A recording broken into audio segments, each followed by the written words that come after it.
अल्हम्दुलिल्लाह नहमदुहु व नस्तईनुहु व नस्तगफिरुहु व नऊज़ु बिल्लाहि मिन शुरूरि अनफुसिना व मिन सय्यिआति अअमालिना मन यहदिहिल्लाहु फला मुदिल्ल लहु व मन युद्लिल फला हादिय लहु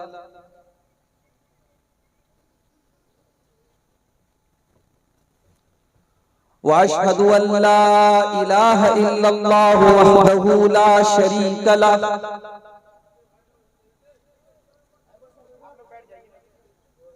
व अशहदु अन्न मुहम्मदन अब्दुहु व रसूलुहु या अय्युहल्लज़ीना आमनुत्तक़ुल्लाहा हक़्क़ तुक़ातिही व ला तमूतुन्न इल्ला व अंतुम मुस्लिमून या अय्युहन्नासु इत्तक़ू रब्बकुमुल्लज़ी ख़लक़कुम मिन नफ्सिन वाहिदा व ख़लक़ मिन्हा ज़ौजहा व बत्त मिन्हुमा रिजालन कसीरन व निसाअ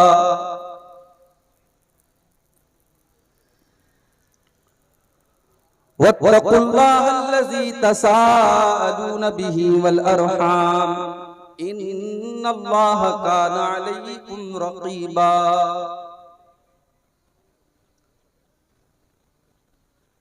या अय्युहल्लज़ीना आमनुत्तक़ुल्लाह व क़ूलू क़ौलन सदीदा युस्लिह लकुम अअमालकुम व यग़फिर लकुम ज़ुनूबकुम व मन युतिइल्लाह व रसूलहु फ़क़द फ़ाज़ फ़ौज़न अज़ीमा अम्मा बअदु फ़इन्न ख़ैरल हदीथि किताबुल्लाह व ख़ैरल हदी हदी मुहम्मदिन सल्लल्लाहु अलैहि वसल्लम व शर्रल उमूरि मुहदसातुहा व कुल्लु मुहदसतिन बिदअह व कुल्लु बिदअतिन ज़लालह व कुल्लु ज़लालतिन फिन्नार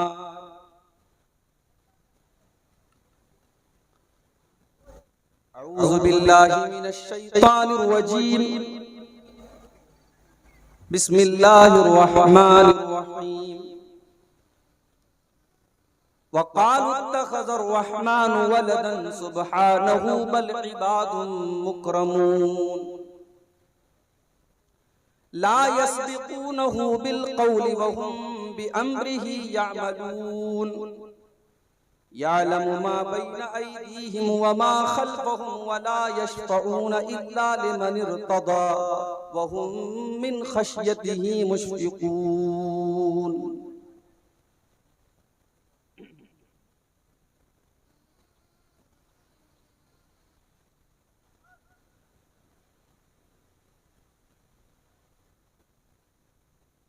मालिक तू हमारा है, खालिक तू हमारा है, मालिक तू हमारा है, खालिक तू हमारा है। बंदों को तेरे या रब तेरा ही सहारा है। कश्ती भी है तूफान में, रहबर भी नहीं कोई। कश्ती भी है तूफान में, रहबर भी नहीं कोई। मंजिल से है ना वाकिफ, ना कोई किनारा है। हर सिमत अंधेरा है, जाएं तो किधर जाएं। हर सिमत अंधेरा है, जाएं तो किधर जाएं। ठोकर जो लगी हमको, तुझको ही पुकारा है। ये शम्सो कमर या रब झुकते हैं तेरे आगे ये शम्सो कमर या रब, झुकते हैं तेरे आगे कुदरत से तेरी रोशन हर एक सितारा है। कलियों को भी रानाई तूने ही नवाजी है, कलियों को भी रानाई तूने ही नवाजी है। गुलशन का हसी मंजर, गुलशन का हसी मंजर तूने ही निखारा है। मुर्दा थी ज़मीं सारी तूने ही जिलाई है, तूने ही तो बरसाई अमृत की ये धारा है। आसी है तेरे या रब तूने जो नहीं बख्शा, दुनिया में भी जिल्लत है उक़बा में खसारा है। तेरे ही लिए जीना तेरे ही लिए मरना, तेरे ही लिए जीना तेरे ही लिए मरना। तू मुझसे जो राज़ी हो हर जख्म गवारा है। रहमत जो तेरी रूठी जाएगा किधर ज़ाहिद, रहमत जो तेरी रूठी जाएगा किधर ज़ाहिद। रहमत के ही साए में अपना तो गुजारा है। मालिक तू हमारा है, खालिक तू हमारा है। मोहतरम उलमाए किराम, बुजुर्गों और दोस्तों, नौजवान साथियों, पर्दा नशीन माओ और बहनों, प्यारे बच्चों, रात के 2 बजने के बाद मैं आपके सामने खिताब के लिए हाजिर हुआ हूं और मैं जानता हूं कि ये वक्त सुनने सुनाने के लिए बड़ा मुश्किल वक्त है।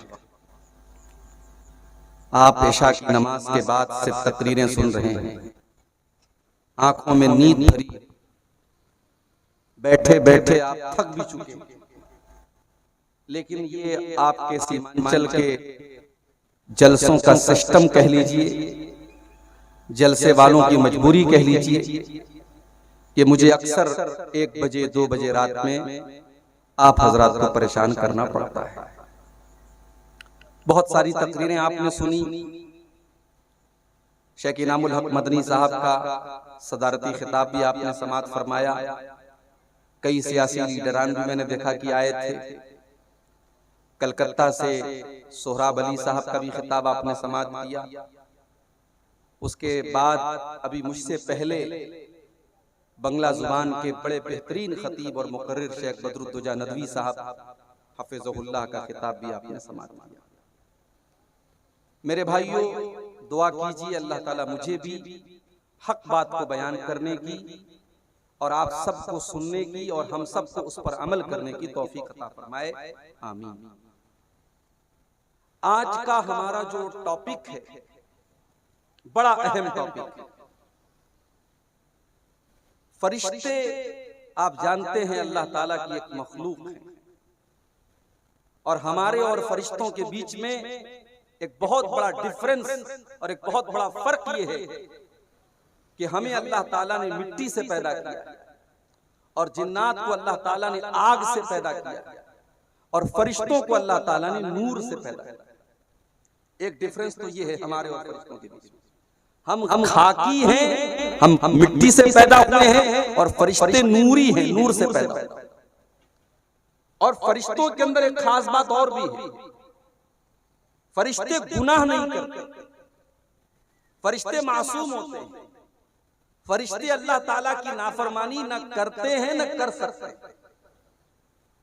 आप कह सकते हैं कि अल्लाह ताला ने उनको ऐसा बनाया है, उनके सिस्टम में गुनाह है ही नहीं।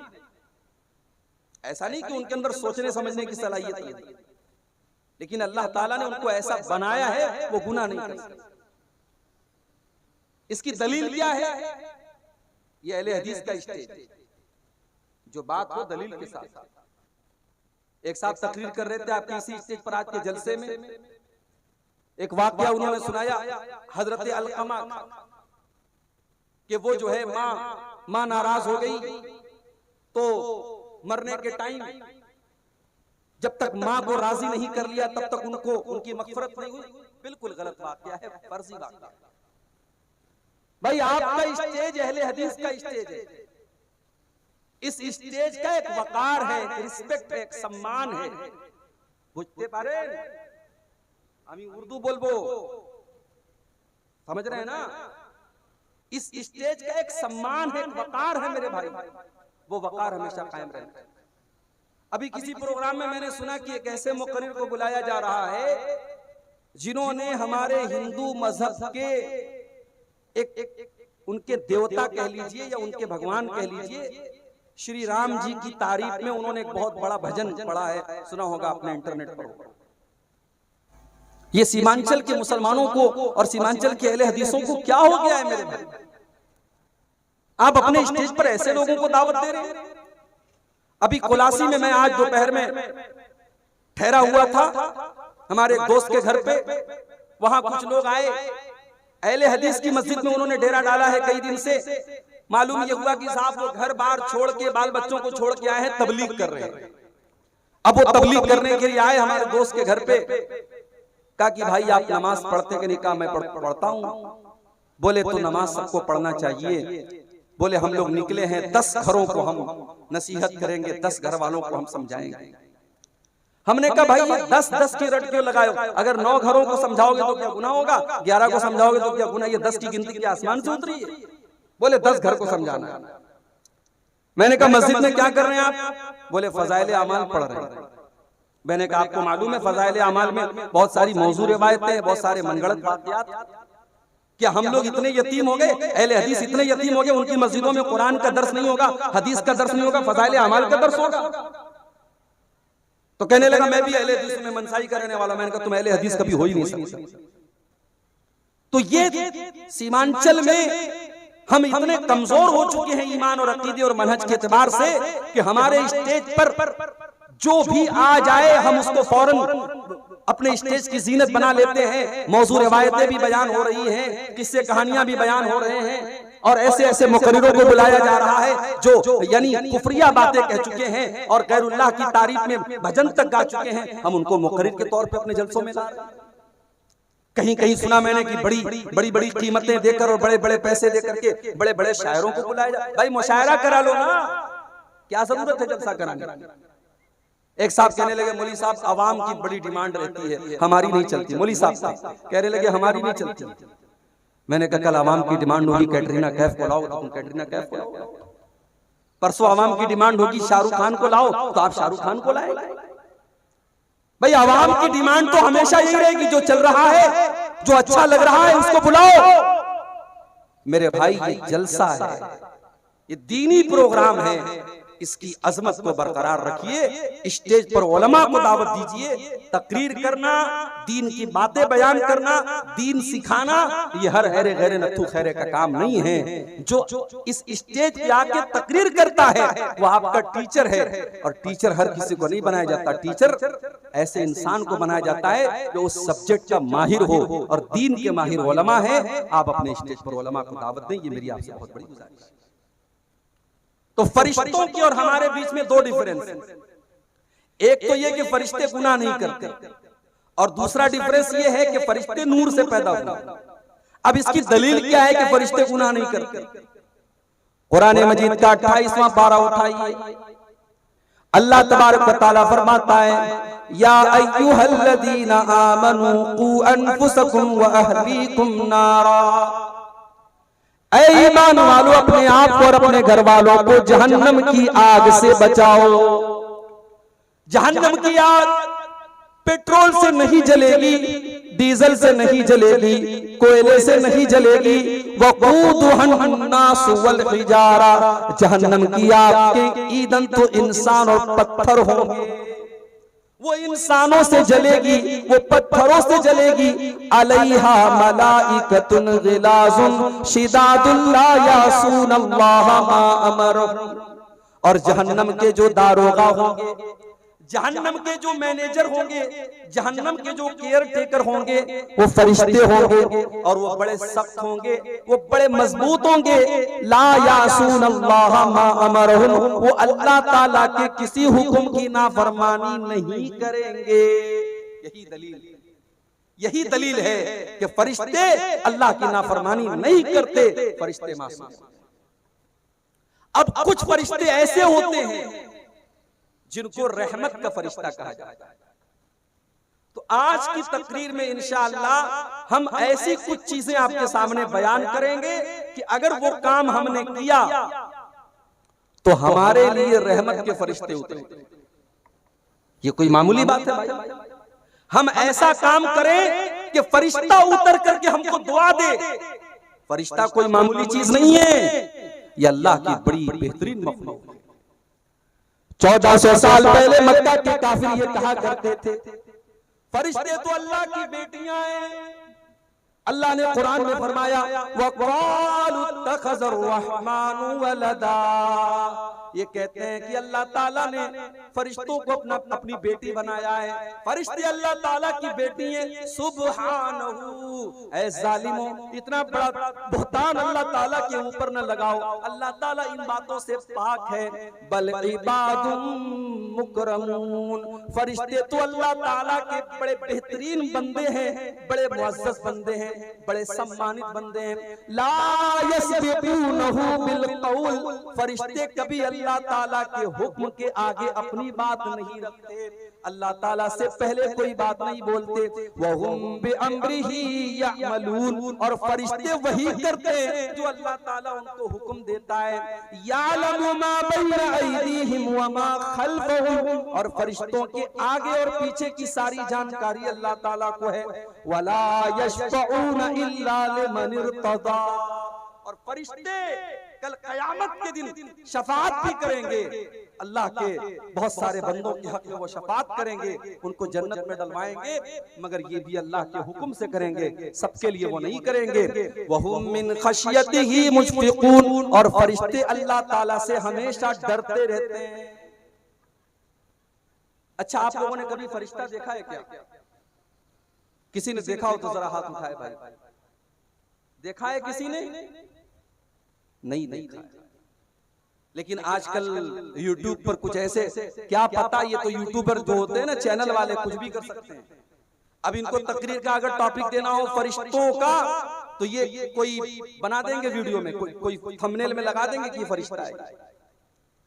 जहन्नम की आग पर तकरीर करेंगे मौलवी साहब, तो ये आग भी बना देंगे जहन्नम, जैसे ये देख के इन्होंने फोटो खींचा है जहन्नम।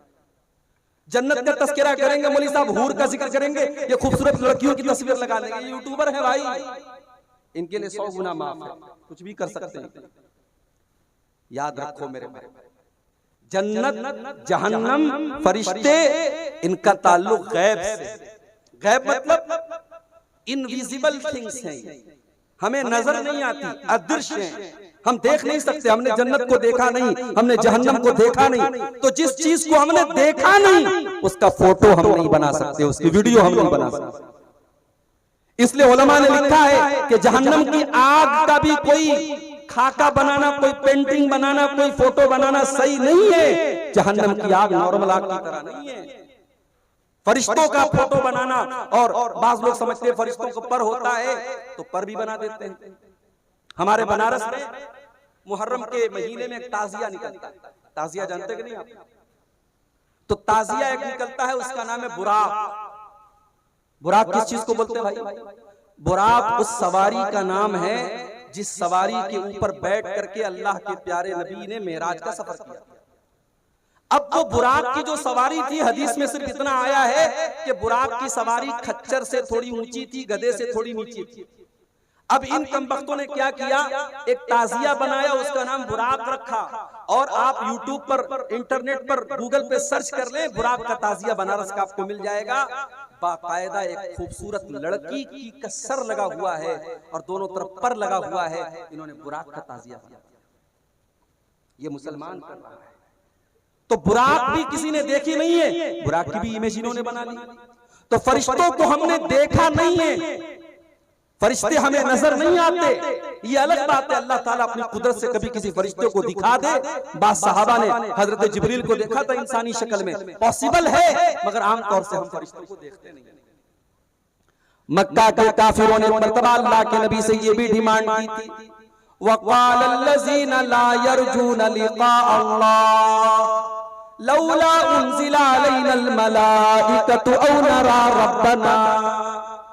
जो लोग अल्लाह ताला के ऊपर ईमान नहीं रखते थे, उन्होंने कहा कि अल्लाह के नबी मोहम्मद सल्लल्लाहु अलैहि वसल्लम, हम चाहते हैं कि फरिश्ते को अपनी आंखों से देख लें, हम चाहते हैं फरिश्तों को अपनी आंखों से देख लें, या अल्लाह ताला को अपनी आंखों से देख लें। अल्लाह ने फरमाया लक़द इस्तकबरू फी अनफुसिहिम वअतौ उतुवन कबीरा।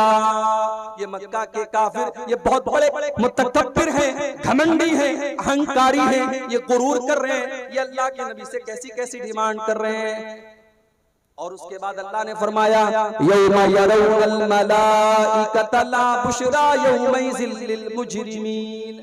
ऐ मक्का के काफिरों, तुम ये कहते हो फरिश्तों को देखना चाहते, हाँ तुम देखोगे जिस दिन तुम्हारे मरने का टाइम आएगा, अपनी मौत के टाइम तुम मौत के फरिश्तों को देखोगे, मगर उस दिन तुम्हारे लिए कोई अच्छी खबर न होगी। वयक़ूलूना हिजरम महजूरा। जब फरिश्तों को ये देखेंगे तो ये कहेंगे दूर हो जाओ, दूर हो जाओ, चले जाओ। फरिश्तों को देख करके इनको अच्छा नहीं लगेगा। तो फरिश्ते भी दो तरह के, एक अजाब के फरिश्ते, एक रहमत के फरिश्ते। तो आज की तकरीर में इंशाअल्लाह मैं 15 ऐसी चीजें बयान करूंगा जो काम अगर हम कर लेंगे तो फरिश्ते हमारे लिए दुआ करेंगे, फरिश्ते उतरेंगे और फरिश्ते स्पेशल हमारे लिए दुआ करेंगे। तो आप लोग करेंगे कि नहीं करेंगे ये अमल इंशाअल्लाह? बोलो भाई। सिर्फ सुनना नहीं, अमल भी करना है इंशाअल्लाह। मैं बहुत इजी चीजें, आसान चीजें बताऊंगा, कोई मुश्किल काम नहीं करना है, बहुत ही सिंपल काम बताऊंगा, मगर काम इतना बड़ा है कि अगर आप कर लेंगे तो फरिश्ता आ करके आपको दुआ देगा। तो फरिश्तों की दुआ चाहिए कि नहीं चाहिए? बोलो भाई। इंशाअल्लाह हम लोग अमल करेंगे, अल्लाह ताला हम सबको अमल करने की तौफीक। सबसे पहला फरिश्तों की दुआ चाहिए। पहला काम, रात में बावजू होकर के सोया। सिंपल है। रात में सोने के टाइम क्या करना है? पाक होकर के सोना है, वजू करके सोना है। अल्लाह के नबी फरमाते हैं तहिरू हाज़िहिल अजसाद तहरकुमुल्लाह। ऐ मुसलमानों, अपने शरीर को पाक रखा करो, अल्लाह ताला भी तुमको पाक करेगा। मामिन मुस्लिमिन मामिन अब्दिन यबीतु ताहिरन। जब भी कोई बंदा रात में वजू करके सोता है, पाकी की हालत में सोता है, इल्ला बात मलकुन फी शआरिही, तो फरिश्ता भी उसके बगल में सोता है। और बंदा जब रात में उठता है, जब करवट बदलता है, जब बंदे की नींद खुलती है, फरिश्ता कहता अल्लाहुम्मा गफिर लिहाज़ल अब्दी, ऐ अल्लाह तू अपने इस बंदे की बख्शिश फरमा दे, फ़इन्नहु बाता ताहिरन, ये बंदा वजू करके सोया है। इसको अपनी जिंदगी की आदत बना। मेरी माँ बहनों, तुमसे भी कहता हूँ, रात में भाई पेशाब करने के लिए जाते हो ना, सोने के पहले एक बार आखिरी बार पेशाब करते हो, पेशाब करने के बाद वजू कर लो, वजू करके बिस्तर। और एक काम और कर लो, जब बिस्तर पे वजू करके आओ तो एक काम और कर लो। चलो वो हदीस भी आपको सुना देता हूं। अभी जो हदीस पढ़ी ये अत-तरगीब व तरहीब की सही रिवायत है। अब जो हदीस पढ़ने जा रहा हूं ये बुखारी और मुस्लिम की हदीस है। और हदीस के रावी कौन है? बरा इब्न आज़िब। क्या नाम है? बोलो भाई। बरा इब्न आज़िब। आपके इलाके में लोगों के नाम बड़े अजीब मुझे नजर आते हैं। क्या नाम है भाई? अंजारुल, अफराजुल, रियाजुल, ये नाम रखते हैं भाई। सहाबा के नाम पर अपने बच्चों के नाम रखो। पूरे मोहल्ले में आपको बरा नाम नहीं मिलेगा, पूरे मोहल्ले में आज़िब नाम नहीं मिलेगा। बरा इब्न आज़िब सहाबी का नाम। बरा इब्न आज़िब कहते हैं अल्लाह के प्यारे नबी सल्लल्लाहु अलैहि वसल्लम ने फरमाया कि ऐ बरा इब्न आज़िब, जब तुम रात में बिस्तर पे सोने जाया करो तो तुम वजू कर लिया करो, और वजू करने के बाद दाहिनी करवट में लेट जाओ, और दाहिनी करवट लेटने के बाद एक दुआ मैं सिखा रहा हूं, ऐ बरा इब्न आजिब एक दुआ मैं सिखा रहा हूं, इस दुआ को पढ़ लिया करो, और इस दुआ को पढ़ने के बाद फिर कोई बातचीत नहीं करना है। इस दुआ को पढ़ के सो जाओ, फिर बात नहीं करना है।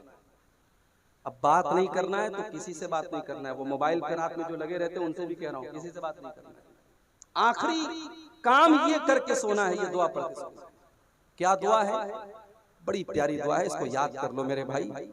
अल्लाहुम्मा अस्लमतु नफ्सी इलैक व फव्वज़तु अमरी इलैक व अल्जअतु ज़हरी इलैक रग़बतन व रहबतन इलैक ला मलजा वला मनजा मिनका इल्ला इलैक आमनतु बिकिताबिकल्लज़ी अनज़लता व बिनबिय्यिकल्लज़ी अरसलता। अभी सुनने में थोड़ी आपको मुश्किल लग रही होगी, 2-4 बार आप याद करेंगे, याद हो जाएगी। बड़ी बेहतरीन दुआ है। दुआ का मतलब भी समझा देता हूं। आय अल्लाह, अच्छा देखो, बंदा जब सोता है ना तो अल्लाह के रसूल फरमाते हैं कि बंदा जब सोता है तो समझो मर जाता है। जितनी देर इंसान सोया रहता है उतनी देर उसकी रूह अल्लाह अपने कब्जे में ले लेता है। इसीलिए जब हम सो करके उठते हैं तो दुआ पढ़ते हैं, अल्हम्दुलिल्लाहिल्लज़ी अहयाना बादमा अमातना व इलैहिन नुशूर। आय अल्लाह तेरा शुक्र है तूने हमको हमेशा के लिए नहीं सुलाया, हम सो करके दोबारा उठ गए, जिंदा हो गए, तो जैसे आज तूने हमें जिंदा किया है, ऐ अल्लाह कल कयामत के दिन भी तू हमारी कब्रों से हमें उठाएगा, हमें जिंदा करेगा। मेरे प्यारे साथियों, आप बिस्तर पे सोने जा रहे हैं, इस बात की कोई गारंटी नहीं है कि इसके बाद आप उठ पाएंगे या नहीं उठ पाएंगे। हाय हाय, फलस्तीन के हालात आप देखो, आंखों से आंसू आ जाते हैं। हॉस्पिटल के ऊपर बमबारी की गई, बेचारे हॉस्पिटलों में जान बचाने गए थे। 500 से ज्यादा लोग उस हॉस्पिटल के अंदर एडमिट थे। बमबारी की गई और फलस्तीन के शहर गाजा में उस हॉस्पिटल के 500 मुसलमान मरीज मर गए। अल्लाह को प्यारे हो गए। और उनका वीडियो मेरे भाई आप देख ले तो आप तड़प उठेंगे। छोटे छोटे बच्चों की लाशें, उनकी कटी फटी लाशें देख करके आपका दिल तड़प उठेगा। हाय, आज मुसलमान कितना बेहिस हो चुका है। हम अपने घरों में आराम से अपनी बीवी बच्चों के साथ मजे ले रहे हैं, और वहाँ हमारे ही कलमा गो भाई, हमारे ही मुसलमान भाई, आज उनके बच्चे और उनकी औरतें, उनके बूढ़े, सब उनको जो है हॉस्पिटलों तक में उनको मार दिया जाता है। किसी दौर में फिरौन था, बहुत बड़ा जालिम था, बच्चों को कत्ल करवा देता था लेकिन बड़ों को छोड़ देता था। लेकिन इस वक्त का जो फिरौन है वो बच्चों को भी नहीं छोड़ रहा है, औरतों को भी नहीं छोड़ रहा है, और दुनिया वाले सिर्फ मजम्मत कर रहे हैं, कंडेम कर रहे हैं, निंदा कर रहे हैं, करारदादे पास कर रहे हैं। दुनिया में इतने मुस्लिम मुल्क हैं, किसी की इतनी हिम्मत नहीं है कि जाकर के इस खून खराबे को रोक दे और फलस्तीनियों के बह रहे इस खून को रोक दे। मेरे भाइयों, हम तो बस अल्लाह से दुआ ही कर सकते हैं कि अल्लाह हमारे उन भाइयों की मदद फरमाए।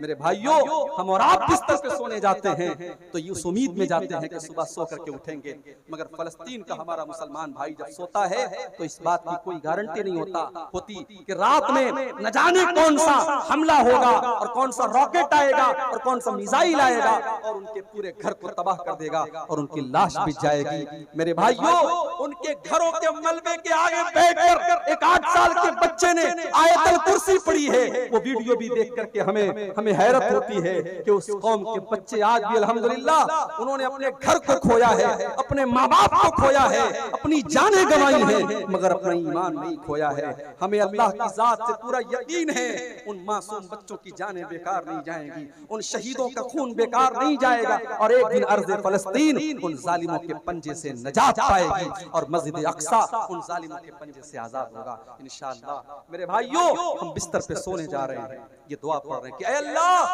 मैं अपने आप को तेरे हवाले कर रहा हूं। ऐ अल्लाह, मैं अपने आप को तेरे हवाले कर रहा हूं। वफ़व्वज़तु अमरी इलैक।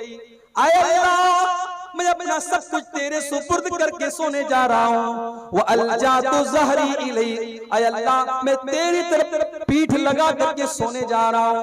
रग़बतन व रहबतन इलैक, ऐ अल्लाह मैं तुझी से उम्मीद रखता हूँ, तुझी से डरता हूँ। ला मलजा वला मंजा मिनका इल्ला इलैक, ऐ अल्लाह जिसको तू पनाह न दे उसको कोई पनाह देने वाला नहीं, जिसको तू नजात न दे उसको कोई नजात देने वाला नहीं। आमनतु बिकिताबिकल्लज़ी अंज़लता, ऐ अल्लाह मैं तेरी किताब के ऊपर ईमान रखता हूँ जो किताब तूने उतारी है। व बिनबिय्यिकल्लज़ी अरसलता, और मैं तेरे नबी के ऊपर ईमान रखता हूँ जिस नबी को तूने दुनिया में भेजा है।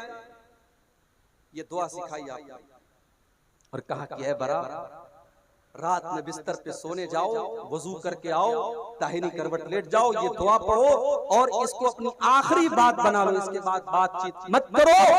फ़इन मुत्ता मुत्ता अलल फित्रा, अगर उसी हालत में तुम्हारी मौत आ गई तो तुम जन्नत में चले जाओगे, क्योंकि तुम्हारा खात्मा तौहीद के ऊपर होगा, तुम्हारा खात्मा ईमान पर होगा, तुम्हारा खात्मा फितरत पर होगा। तो ये पहला काम हमें करना है, करेंगे इंशाअल्लाह। रात में बिस्तर पे जब भी सोने जाएं तो बस सिंपल है कि वजू करके जाएं और ये दुआ अगर याद कर सकते हो 2-4 बार याद कर लें। अच्छा, जब हजरत बरा इब्न आजिब को नबी अकरम सल्लल्लाहु अलैहि वसल्लम ने ये दुआ सिखाई तो वो रिपीट करने लगे, वो दोहराने लगे। कभी इस पर भी गौर कीजिए, सहाबा के दौर में मोबाइल नहीं था, टेप रिकॉर्डर नहीं था। सहाबा ने अल्लाह के नबी से सुना और सुन करके याद किया और याद करके फिर उम्मत को बताया। ये कोई मामूली काम नहीं था। ज्यादातर सहाबा पढ़े लिखे नहीं थे, लिखना नहीं जानते थे। उन्होंने अल्लाह के नबी से जो कुछ सुना उसको याद किया और याद करके हमें और आपको सिखाया है। मेरे प्यारे साथियों, आज तो हमारे पास मोबाइल है, रिकॉर्डर है, सब कुछ कैमरा है, हम रिकॉर्ड कर सकते हैं। मगर आप देखिए, सहाबा अल्लाह के प्यारे नबी की बातों को सुनते थे और फौरन याद करते थे। हजरत बरा इब्न आजिब कहते हैं, जब अल्लाह के प्यारे नबी ने ये दुआ सिखाई तो मैं इस दुआ को दोहराने लगा, मैं रिपीट करने लगा। और जब मैं दोहराने लगा तो पूरी दुआ मैंने सही पढ़ी। एक जगह छोटी सी मिस्टेक कर दी। क्या मिस्टेक की मैंने? अल्लाह के रसूल सल्लल्लाहु अलैहि वसल्लम ने जो दुआ सिखाई थी उसमें अल्फाज क्या थे? वबे नबी की कल्लज़ी अरसलता, नबी की जगह रसूल का लफ्ज मेरे मुंह से निकल गया और मैंने कहा वबे रसूल कल्लज़ी अरसलता। इतना सुनना था। अल्लाह के प्यारे नबी ने कहा, ऐ बरा खबरदार, जो अल्फाज मैंने सिखाए हैं वही अल्फाज तुम्हें पढ़ना है। पता ये चला कि हमें दुआ में भी अपनी मर्जी से इजाफा नहीं करना है, हमें दुआ भी वही पढ़ना है जो प्यारे नबी ने सिखाई है। अजान के बाद की दुआ जो हम पढ़ते हैं, अल्लाहुम्मा रब्ब हाज़िहि दावति ताम्मा वस्सलातिल काइमा आति मुहम्मदनिल वसीलत वल फदीला व बअसहु मक़ामम महमूदन लज़ी वअदता। इस दुआ में भी कुछ लोग मिलावट करते हैं और इसमें एक लफ्ज बढ़ा देते हैं व दरजतर रफिया, और दुआ के लास्ट में क्या बढ़ा देते हैं? इन्नका ला तुखलिफुल मियाद। इस दुआ के अंदर ये इजाफा सही नहीं है। मेरे भाइयों, दीन नबी की बातों का नाम है, दीन नबी की पैरवी का नाम है। हम जब दुआ में अपने मन से इजाफा नहीं कर सकते तो शरीयत में अपने मन से इजाफा कैसे कर सकते हैं? दीन की तबलीग करना बहुत अच्छा काम है, मगर 3 दिन के लिए, 7 दिन के लिए, 40 दिन के लिए लोग अपना घर छोड़ दें, और जो घर छोड़े वो आलिम भी नहीं है, उसके पास खुद इल्म नहीं है, उसको खुद इल्म की जरूरत है, वो जाके लोगों को तबलीग कर रहा है। तबलीग का ये तरीका सही नहीं है। और आपके सीमांचल में अगर कुछ लोग इस तरीके से आपकी मस्जिदों में आके तबलीग कर रहे हैं तो कम से कम आप अपनी जमात के जिम्मेदारों को बताइए और ऐसी एक्टिविटी को आप अपने इलाकों में होने मत दीजिए। मेरे भाइयों, हम तबलीग के खिलाफ नहीं हैं, मगर तबलीग सबसे पहले अकीदे की होनी चाहिए, तबलीग सबसे पहले तौहीद की होनी चाहिए, और तबलीग और दावत का काम उलमा करें, जाहिलों के हाथ में इसकी कमांड नहीं होनी चाहिए। तो ये पहली चीज है कि अगर इस पर हम अमल करेंगे तो फरिश्ते उतरेंगे। अल्लाह के नबी ने फरमाया, रात में बिस्तर पे अगर सोने के पहले वजू करके सोया जाए तो इंशाअल्लाह इससे फरिश्ते उतरेंगे और आपके लिए दुआ करेंगे। 15 चीजों में से पहली चीज। दूसरी चीज, जहां पर लोग बैठ करके अल्लाह ताला का जिक्र कर रहे हैं, मिसाल के तौर पर ये जलसा हो रहा है, ये तकरीर हो रही है, और इशा की नमाज के बाद से लेकर के अभी तक यहां पे अल्लाह ताला की बातें हो रही हैं, अल्लाह का जिक्र हो रहा है, ऐसे मजलिसों में, ऐसे जलसों में, ऐसे पंडालों में अल्लाह के फरिश्ते तलाश करते रहते हैं। अल्लाह के प्यारे नबी फरमाते हैं, सही मुस्लिम की रिवायत है, इन्ना लिल्लाहि मलाइकतन सय्याहीना यल्तमिसूना अहल ज़िक्री। अल्लाह ताला के कुछ फरिश्ते ऐसे हैं जो तलाश करते रहते हैं कहां पर लोग अल्लाह ताला का जिक्र कर रहे हैं, कहां पर अल्लाह ताला की बातें हो रही हैं। जब उनको ऐसी कोई मजलिस नजर आती है, ऐसी कोई जगह नजर आती है, फरिश्ते आपस में कहते हैं हलुम्मू इला हाजतिकुम, देखो यहाँ पर हमारे मतलब का काम हो रहा है, यहाँ पे कुरान बयान हो रहा है, यहाँ पे हदीस बयान हो रही है, यहाँ पे अल्लाह और उसके रसूल की बातें हो रही हैं। फिर फरिश्ते उस मजलिस को अपने परों से घेर लेते हैं, उस मजलिस में फरिश्ते उस मजलिस को घेर लेते हैं। उसके बाद जब ये फरिश्ते अल्लाह ताला के पास जाते हैं, अल्लाह ताला पूछता है, ऐ मेरे फरिश्तों, तुमने मेरे बंदों को किस हाल में पाया, मेरे बंदे क्या कर रहे थे? फरिश्ते जवाब देते हैं, अल्लाह युमज्जिदूनका व यहमदूनका व युकब्बिरूनका। ऐ अल्लाह, तेरे बंदे तेरी बड़ाई बयान कर रहे थे, तेरी बुजुर्गी बयान कर रहे थे, तेरी तकबीर बयान कर रहे थे। ऐ अल्लाह, तेरे बंदे तेरा नाम ले रहे थे। फिर अल्लाह पूछता है, फरिश्तों, क्या मेरे बंदों ने मुझे देखा है? फरिश्ते कहते, नहीं है अल्लाह, तुझे देखा तो नहीं। कहा है फरिश्तों, अगर मेरे बंदों ने मुझे देखा होता तब क्या करते? कहा है अल्लाह, तेरा और नाम लेते, तेरा और जिक्र करते, तेरी और बड़ाई बयान करते। फिर अल्लाह पूछता है, अच्छा मेरे बंदे कुछ मांग रहे थे? कहा है अल्लाह, जन्नत मांग रहे थे। अल्लाह पूछता है, मेरे फरिश्तों, क्या मेरे बंदों ने जन्नत देखी है? फरिश्ते कहते, नहीं अल्लाह, जन्नत देखी तो नहीं।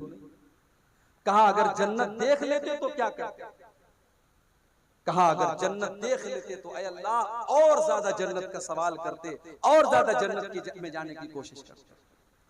फिर अल्लाह पूछता है कि ऐ फरिश्तों, क्या मेरे बंदे किसी चीज से मेरी पनाह भी मांग रहे थे? फरिश्ते कहते, हाँ अल्लाह, वो तेरी पनाह मांग मांग। का किस चीज से पनाह मांग रहे थे? का जहन्नम से पनाह मांग रहे थे। अल्लाह पूछता है, क्या मेरे बंदों ने जहन्नम देखी है? फरिश्ते कहते, नहीं है अल्लाह, जहन्नम देखी तो नहीं। कहा अगर जहन्नम देख लेंगे तो क्या होगा? कहा अल्लाह, जहन्नम से और ज्यादा भागेंगे, और ज्यादा दूर हो जाएंगे, और ज्यादा बचने की कोशिश करेंगे। अल्लाह फरमाता है, मेरे फरिश्तों गवारो, जब मेरे बंदे मेरा नाम ले रहे हैं, मेरा जिक्र कर रहे हैं, मुझसे जन्नत का सवाल कर रहे हैं, जहन्नम से पनाह मांग रहे हैं, ऐ फरिश्तों, मैं तुमको गवाह बना के कहता हूँ, मैंने अपने उन बंदों को माफ कर दिया, मैंने उनको बख्श दिया, उनको जन्नत का हकदार बना दिया। फरिश्ते कहते, अल्लाह, उनमें एक आदमी ऐसा भी था जो तेरा जिक्र करने के लिए नहीं बैठा था, जो कुरान और हदीस की बातों को सुनने के लिए नहीं बैठा था, वो तो गुजर रहा था, वो तो वहां से जा रहा था, देखा यहाँ कुरान और हदीस की बातें हो रही हैं, अल्लाह का जिक्र हो रहा है, वो भी बैठ गया। अय अल्लाह ताला, क्या उसकी भी बख्शिश हो जाएगी? क्या उसको भी तू माफ कर देगा? अल्लाह ताला फरमाता है, हुमुल जुलसा ला यशका बिहिम जलीसुम। ऐ मेरे फरिश्तों, ये वो मजलिस है जहां पर जो बैठ गया वो बैठ गया, यहाँ पे कोई बदनसीब नहीं है, यहाँ पे मैं सबकी मगफिरत कर दूंगा, जो पहले से बैठा था उसको भी माफ कर दूंगा, जो किसी और काम से आया था और बैठ करके सुनने लगा, मैं उसको भी बख्श दूंगा। तो ये दूसरा काम। आजकल बड़ी तकरीरें हो रही हैं आपके इलाके। अभी कल जो है सोनबरसा में मेरी प्रोग्राम है, वहां भी मेरा खिताब है। फिर 22 तारीख को चरखी में प्रोग्राम है, वहां पर भी मुझे खिताब करना है। 23 तारीख को हत्ती दियारा क्या नाम है, वहां पर भी प्रोग्राम है, हतिया दियारा, वहां पर भी है। तो करीब करीब में 8-10 किलोमीटर की रेंज में बहुत सारे प्रोग्राम हो रहे हैं। अब हमारे बहुत सारे भाई कहते हैं, अरे यार हाँ, कल 28 को हाजीपुर में है, और इसी तरीके से कई एक प्रोग्राम है आपके इलाके में। अब बहुत सारे लोग कहते हैं, अरे मौलवी साहब कितनी तकरीर सुनेगा भाई, क्या पता जिन्नात गुजर रहे थे, अल्लाह के नबी कुरान पढ़ रहे थे, जिन्नात ने सुना और ईमान ले आए। कभी कभी कोई एक तकरीर, कोई एक बात हमारे दिल की दुनिया बदल सकती है मेरे भाई। इसलिए तकरीरों में जाओ। और ये चंदे के प्रोग्राम होते हैं, अल्लाह ने आपको माल दिया है, कब्रिस्तान का आज के जलसे में कब्रिस्तान के लिए चंदा हो रहा है, कहीं और मदरसे के लिए होता है, आप जाएंगे, जो भी अल्लाह ताला ने हैसियत दी, 1000, 5000, 10,000, 1 लाख, जो भी आप दे सकते देंगे, वो अलग आपको सवाब मिलेगा। इसलिए मेरे भाइयों, दीनी मजलिसों में जाने से भी अल्लाह ताला के फरिश्तों की रहमत हमें मिलती है। तो ये 2 चीजें होती। नंबर 3, कुरान करीम की तिलावत करने से भी फरिश्ते उतरते हैं। दलील क्या है? दलील बुखारी और मुस्लिम की हदीस है। अल्लाह के प्यारे नबी सल्लल्लाहु अलैहि वसल्लम के एक सहाबी हैं, नाम उनका क्या था? उसैद इब्ने हुज़ैर। उसैद बड़ा प्यारा नाम है। उसैद का मतलब समझते हो? शेर का बच्चा। शेर का बच्चा पैदा हो, ये नाम रखो, प्यारा नाम है उसैद। उसैद इब्ने हुज़ैर कुरान पढ़ रहे थे, सूरह बकरा, और उनका मासूम बच्चा यहया वहीं पर बैठा हुआ था, और एक घोड़ा खूंटे से बंधा हुआ था। हजरत उसैद इब्ने हुज़ैर रज़ी अल्लाह ताला अन्हु सूरह बकरा की तिलावत करने लगे। घोड़ा बिदकने लगा, घोड़ा भागने लगा, ये चुप हो जाते, घोड़ा चुप हो जाता, घोड़ा रुक जाता, ये कुरान पढ़ने लगते, घोड़ा फिर से बेचैन होने लगता। हजरत उसैद कहते मैं डर गया, कहीं घोड़ा मेरे बच्चे को कुचल न दे। मेरा बच्चा वहीं पर था, मैंने जल्दी से बच्चे को उठाया, और फिर मैंने घोड़े के ऊपर आसमान में देखा। मैंने देखा कि एक बहुत बड़ी बदली नजर आ रही है, एक बहुत बड़ी आसमान में बदली नजर आ रही है, जिसमें रोशनियां चमक रही हैं। मुझे बात समझ में नहीं आई। जब सुबह हुई, मैंने अल्लाह के प्यारे नबी जनाब मोहम्मद रसूलुल्लाह सल्लल्लाहु अलैहि वसल्लम को ये वाक़या सुनाया। आपने फरमाया, इक़रा या हुज़ैर, इक़रा या इब्न हुज़ैर, ऐ इब्न हुज़ैर, जब तू कुरान पढ़ रहा था तो तुझको और पढ़ना चाहिए था, तुझको और पढ़ना चाहिए था। मैंने कहा, अल्लाह के नबी, मैं डर गया, मेरा मासूम बच्चा वहीं पर बैठा था, मैं डर गया कि घोड़ा बेचैन हो रहा है, घोड़ा बिदक रहा है, कहीं घोड़ा मेरे बच्चे को रौंद न दे। और मैंने आसमान में देखा तो बदली थी, आसमान में एक साइबान था, और उसमें रोशनियां चमक रही थी। अल्लाह के प्यारे रसूल सल्लल्लाहु अलैहि वसल्लम फरमाया कि ऐ उसैद इब्न हुज़ैर, वो आसमान की बदलियां क्या थी, क्या तुम जानते हो? क्या नहीं है अल्लाह के नबी, मैं नहीं जानता। आपने फरमाया, वो अल्लाह के फरिश्ते थे।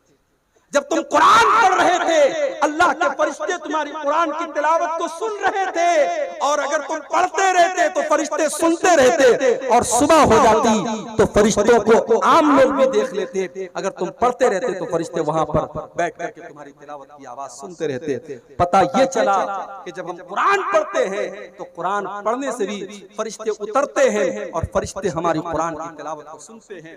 इसलिए मेरे भाइयों, आज तो हालत क्या है, आज हालत क्या है हमारी? अपने नौजवानों से पूछना चाहता हूं, मोबाइल के बगैर कितनी देर रह सकते?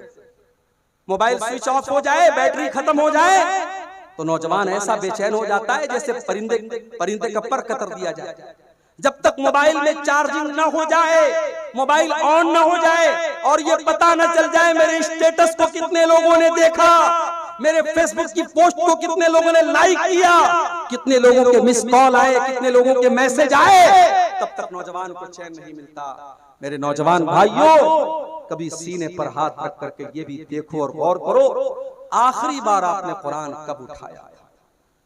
आखिरी बार आपने कुरान को कब हाथ लगाया था? शायद कितने नौजवान होंगे, शायद, मैं यकीन के साथ नहीं कहता, शायद उन्होंने आखिरी बार रमजान में कुरान को छुआ था, उसके बाद जरूरत नहीं पड़ी है। ताकों में सजाया जाता हूँ, हाथों में उठाया जाता हूँ, पढ़ पढ़ के सुनाया जाता हूँ, आंखों में लगाया जाता हूँ। कुरान शिकायत कर रहा है, ओ लोगों, तुम मुझे आंखों से लगा करके चूमते हो, रेशम के कपड़े में लपेट के रख देते हो, लेकिन मेरी तिलावत नहीं करते, मेरे ऊपर गौर नहीं करते, मुझे समझने की कोशिश नहीं करते।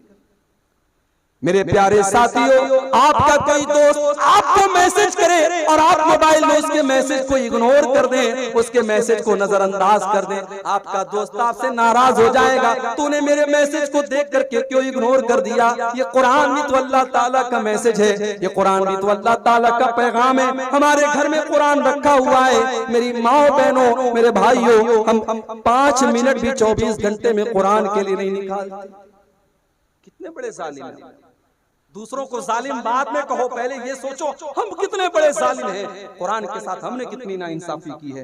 कुरान पढ़ा करो मेरे भाई, कुरान पढ़ने से नेकी भी मिलेगी, बरकत भी मिलेगी। अभी परसों जुमा का दिन है, जुमा के दिन थोड़ा सा टाइम निकालो, 15 मिनट 20 मिनट में सूरह कहफ पढ़ लो। अल्लाह के प्यारे हबीब फरमाते हैं जो जुमा के दिन सूरह कहफ पढ़ता है, अगले जुमा तक अल्लाह ताला उसको एक नूर अता करता है, एक रोशनी अता करता है। भाई 15 मिनट कुरान पढ़ो, एक हफ्ते के लिए आपको बरकत मिलेगी, अल्लाह की तरफ से नूर मिलेगा। और क्या चाहिए। तो कुरान की तिलावत ये बहुत बड़ा काम है। कुरान अगर आप पढ़ेंगे, अल्लाह के फरिश्ते उतर करके आपके लिए दुआ करेंगे और आपकी तिलावत को सुनेंगे। तो ये हो गई तीसरी चीज। चौथी चीज जिसको करने से फरिश्ते उतरते हैं, किसी मदरसे में जाओ और जाकर के देखो हाफिज जी और मौलवी साहब बैठ करके कुरान पढ़ा रहे हैं और 20, 25, 50 बच्चे बैठ करके कुरान पढ़ रहे हैं। जिस मजलिस में कुरान पढ़ा जाता है, पढ़ाया जाता है, वहां पर भी अल्लाह ताला के फरिश्ते उतरते हैं। सही मुस्लिम की रिवायत, अल्लाह के प्यारे नबी फरमाते हैं मजतमा कौमुन फी बैतिन मिन बुयूतिल्लाहि व यतदारसूनहु बैनहुम। जब अल्लाह ताला के कुछ बंदे बैठ करके कुरान की तिलावत करते हैं, कुरान को पढ़ते हैं, कुरान को पढ़ाते हैं, इल्ला नज़लत अलैहिमुस सकीना व गशियतहुमुर रहमा व हफ़्फ़तहुमुल मलाइका व ज़करहुमुल्लाहु फी मन इंदहु। जब अल्लाह के बंदे कुरान को पढ़ते और पढ़ाते, ऐसी मजलिस के ऊपर सुकून नाजिल होता है और अल्लाह की रहमत उनको ढांप लेती है और अल्लाह के फरिश्ते ऐसी मजलिस को घेर लेते हैं और अल्लाह ताला ऐसी मजलिस का जिक्र अपने दरबार में करता है, अल्लाह ताला फरिश्तों के बीच में करता है। मेरे प्यारे साथियों, कुरान पढ़ने वाले बन जाओ, कुरान पढ़ाने वाले बन जाओ। आज साइंस पढ़ाने वाले टीचर और साइंस पढ़ाने वाले, ट्यूशन पढ़ाने वाले की सैलरी 2000 है और इंग्लिश पढ़ाने वाले को 5000 दिया जा रहा है और कुरान पढ़ने वाले मौलवी को 500 रुपया देने के लिए लोग तैयार नहीं है। वो लोगों, हमने कुरान की वैल्यू को बहुत घटा दिया, हमने कुरान की कीमत को बहुत हल्का कर दिया। अरे कुरान के पढ़ने वाले का मकाम तो ये है, अल्लाह के प्यारे नबी फरमाते हैं खैरुकुम मन तअल्लमल कुरान व अल्लमहु। तुम में सबसे बेहतरीन इंसान वो है जो कुरान को सीखे और सिखाए। कुरान को सीखने और सिखाने वाले को कभी हकीर मत जानो। मदरसे के ये बच्चे बड़ी कुर्बानी के बाद हाफिज और आलिम बनते हैं। इज्जतदार और खुददार सिर्फ आप नहीं है, वो बच्चे भी हैं। बाप का लाडला है, वो मदरसे में आया है। बहुत सारे मदरसे वहां मतबक का इंतजाम नहीं है, गांव में चाजीर बंदी हुई है। बच्चा टिफिन लेता है घर घर, फकीरों की तरह घर घर टिफिन में ले जाके खाना लेता है। क्या बच्चे का दिल अंदर से नहीं कहता ये तू क्या कर रहा है? मगर बाप ने भेजा है कि तुझे आना है तो कुरान का हाफिज बन के आना है, आलिम बन के आना है। अपनी गैरत और खुददारी को कुर्बान करके वो बच्चा मेरे भाइयों घरों से जाके जाके और कितने मदरसों में जहां मतबक का इंतजाम है वहां भी खाना कैसा बनता है। कभी जाओ, आप लोग तो शेरशाबादी लोग माशाअल्लाह बड़ा तेल मसाला खाने वाले लोग हैं। जब हम यहाँ पे खाना आता है तो लोग कहते हैं मुझे साहब झोल लेंगे, झोल और झोल ले लीजिए, झोल पर झोल डालते रहते हैं। वो मदरसों में आपको झोल नहीं मिलेगा मेरे भाई, पानी की जैसी दाल मिलेगी, बगैर छिला हुआ आलू मिलेगा। और हमारे दौर में, अब हालात हम नहीं बता सकते मौजूदा वक्त में, हमारे दौर में जब हम पढ़ते थे मदरसे में, इम्तिहान के मौके पर, मैं तो हॉस्टल में नहीं रहता था, आता जाता था, लेकिन इम्तिहान के मौके पर जब मैं हॉस्टल में रहता था तो देखता था कि नाश्ते में जो चना मिलता था तो वो चना इम्तिहान के मौके पर वो है मसालेदार मिलता था और बाकी साल में वो बिल्कुल सादा और सिंपल मिलता था। तो हमारे बंगाल के और झारखंड के बच्चे क्या करते थे, वो अलग से उसमें जो है बहुत सारी चीजें मिक्स करके चावल डाल के उसको जो है पकाते थे, बनाते थे। तो बड़ी कुर्बानियां देते हैं मेरे भाई, तब जाके आलिम बनते हैं।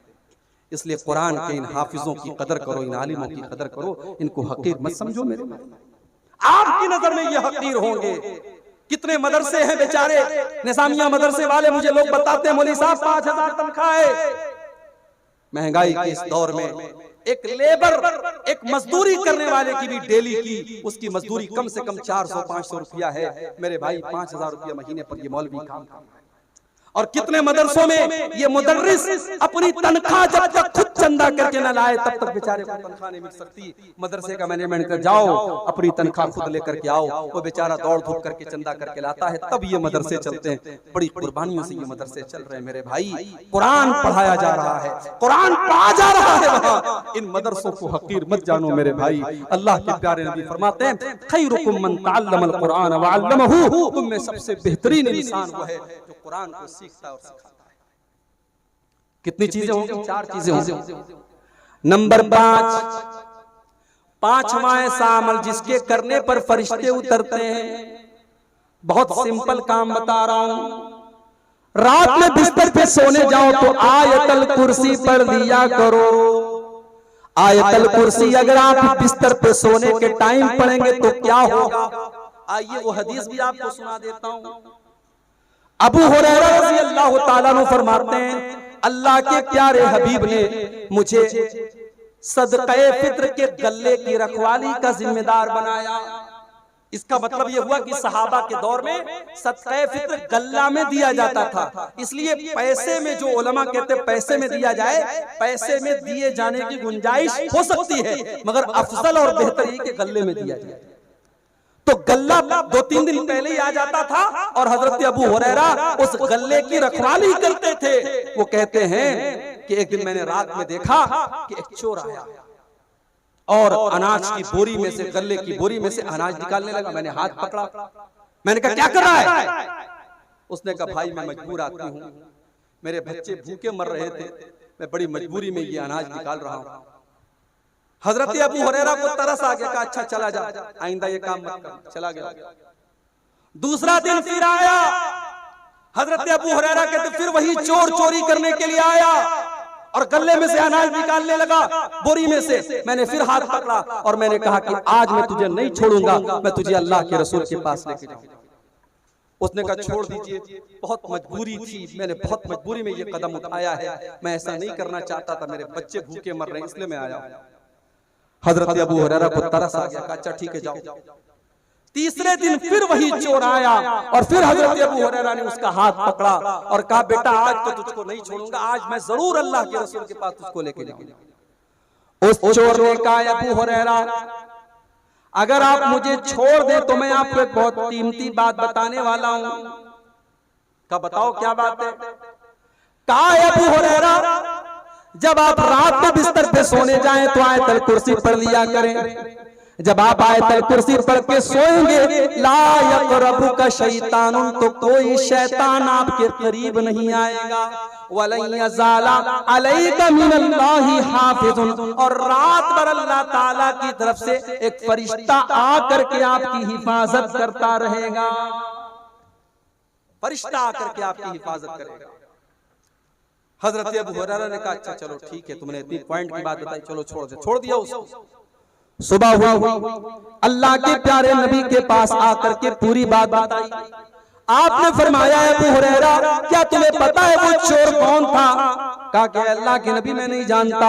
आपने फरमाया कि अबू हुरैरा वो शैतान था। पता ये भी चला कि शैतान चोरी भी करता है और ये भी पता चला कि अनाज वगैरह मुमकिन है शैतान खाता भी हो, इसलिए कि अनाज अगर शैतान चोरी कर रहा था किसके लिए कर रहा था? तो ये भी पता चला कि शैतान चोरी भी करता है और अनाज वगैरह भी वो चुरा सकता है।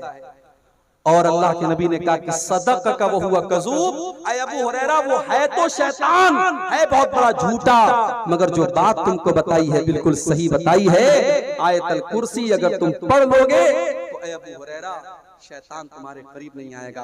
पता ये चला कि शैतान को मालूम है कि कौन सी चीज पढ़ने से मेरे वायरस का एंटीवायरस हो जाता है, शैतान को खूब पता है।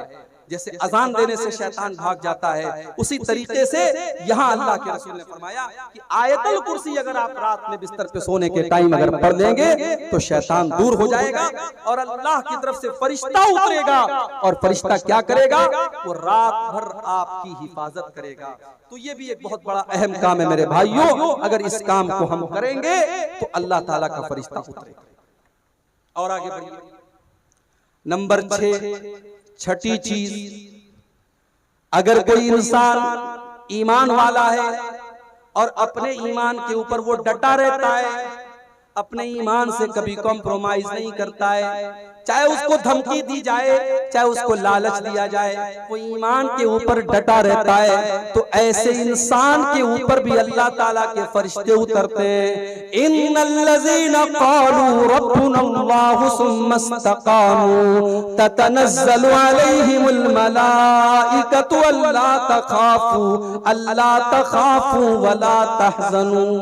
जो लोग ये कहते हैं हमारा परवरदिगार अल्लाह है, हमारा रब अल्लाह है, और फिर उसी के ऊपर डट जाते हैं, उसी के ऊपर जम जाते हैं, उनके पास फरिश्ते उतरते हैं, उनके पास फरिश्ते आते हैं और फरिश्ते आकर के कहते हैं अल्लाह तखाफू, तुम्हें डरने की कोई जरूरत नहीं है, वला तहज़नू, और तुम्हें गमगीन होने की कोई जरूरत नहीं है, वो अबशिरू बिल जन्नतिल्लती कुंतुम तुअदून, जिस जन्नत का तुमसे वादा किया गया है वो जन्नत तुमको मिल करके रहेगी। इस्तिकामत, ईमान के ऊपर कायम रहना।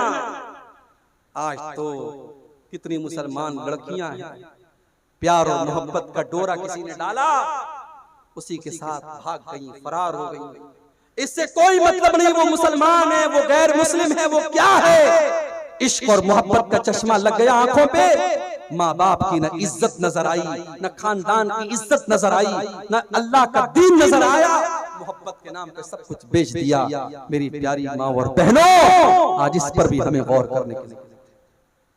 मुझे अफसोस के साथ कहना पड़ता है, सीमांचल की अक्सर मस्जिदों में जुमा की नमाज में औरतों का इंतजाम नहीं। अक्सर मस्जिदों में जुमा की नमाज में औरतों का इंतजाम नहीं है। और मुझे यह भी पता चला कि ईदैन की नमाजों में भी औरतों का इंतजाम नहीं होता। और हम बड़े फख्र से कहते हैं साहब, शेरशाबादी जमात, शेरशाबादी बरादरी 100% अहले हदीस बरादरी है। किस किस तरीके के अहले हदीस हैं? अगर हम अहले हदीस हैं तो अल्लाह के रसूल की उन हदीसों का क्या मतलब है जिसमें आपने ईदगाह में और ईद की नमाज में और ईदैन की नमाज में आपने औरतों को ले जाने का, आपने यहां तक फरमाया अगर किसी औरत के पास चादर नहीं, अपनी पड़ोसी की चादर ले ले, अपनी बहन की चादर ले ले, लेकिन जाए।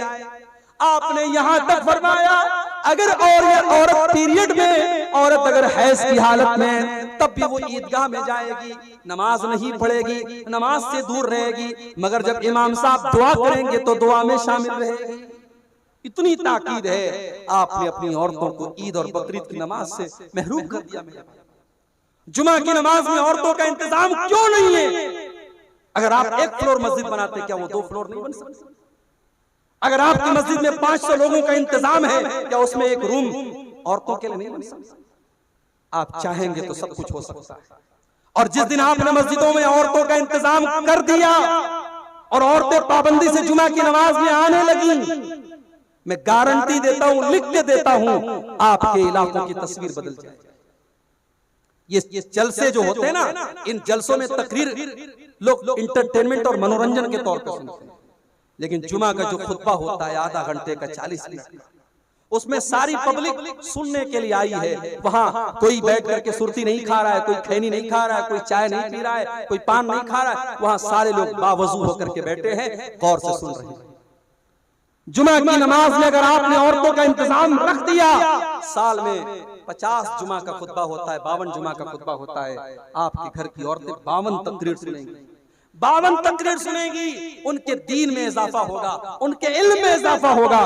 वो औरतें अगर किसी मदरसे में पढ़ी लिखी नहीं है, आलिमा नहीं है, फाजिला नहीं है, स्कूल की पढ़ी है, कॉलेज की पढ़ी है, लेकिन सिर्फ जुमा का खुतबा अगर आप उनके लिए इंतजाम कर देंगे, तो मेरे भाइयों, कल कोई बहरूपिया इश्क और मोहब्बत के नाम पर उनको ले जाने की कोशिश करेगा, उसने 52 जुमा के खुतबे सुने होंगे, उसके पास दीन का इल्म होगा, वो मोहब्बत और प्यार के उस धोखे में नहीं आएगी। वो कह देगी नहीं, मेरा ईमान इतना सस्ता नहीं है, मेरा दीन इतना सस्ता नहीं है, तेरी मोहब्बत के झांसे में मैं नहीं आऊंगी।